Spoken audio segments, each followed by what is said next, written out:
Take your umbrella today as we track those storms moving through. Showers still be around most of the day, and you can also expect wet roads. ABC 13 reporter Courtney Fisher has been on the roads all morning long. She's joining us live. Courtney?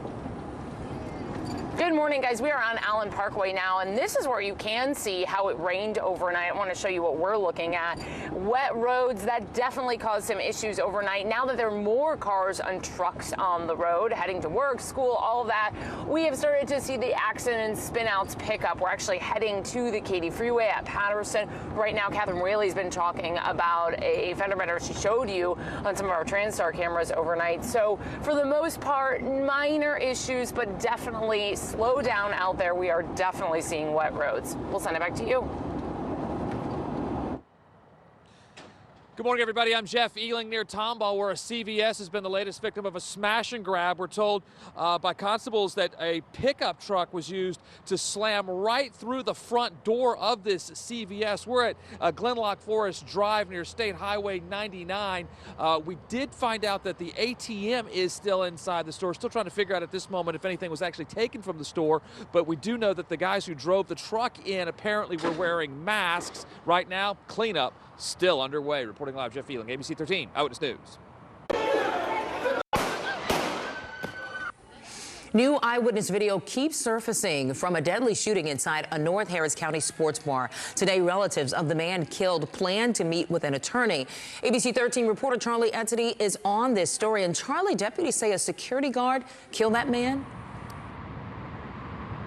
Yeah, that's right, Samika, but still a lot of unanswered questions that are going to have to be revealed during the investigation. And as you said, the family of the man who was shot and killed will be meeting with an attorney as more and more cell phone video continues to provide more clarity into what was going on inside this bar before that shooting happened.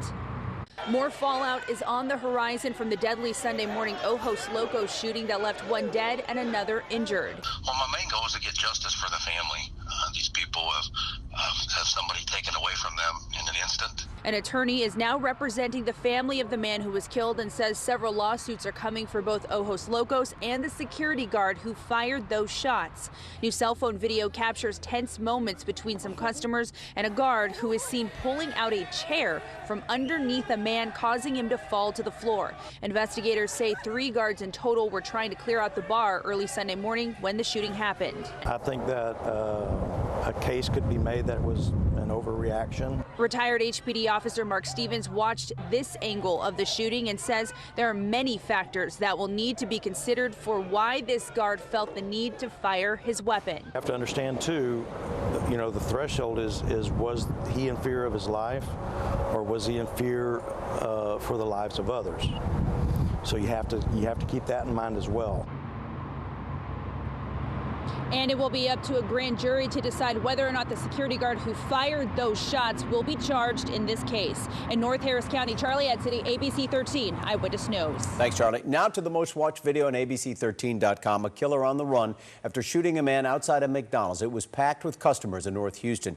That man was shot in the parking lot of that McDonald's last night, and he died overnight. No one inside the McDonald's was hurt, and there's still no description of the gunman other than he got away in a red-colored getaway car. Well, a daddy-daughter trio left a crowd in awe at a talent show in Spring. Check it out.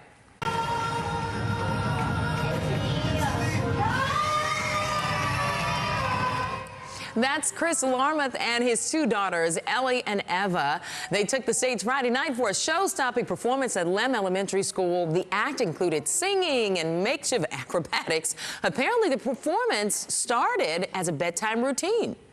We just would play around right before bed, you know, balancing as a way to like prolong bedtime.